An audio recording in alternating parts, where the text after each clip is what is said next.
निर्माण करणारं असतं, परंतु थोडासा बदल केला गेला. मुंबईला इथे संधी दिली गेली. एक युवा टॅलेंटेड क्रिकेटर म्हणून या खेळाडूची ओळख आहे. यावेळेला बॅकफूट पंच काय बिघडतंय उठवण्यासाठी वरती होतो बदल आमच्या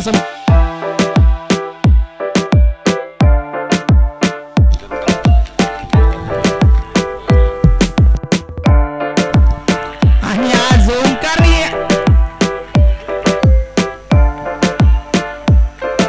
ओंकार सावंत एक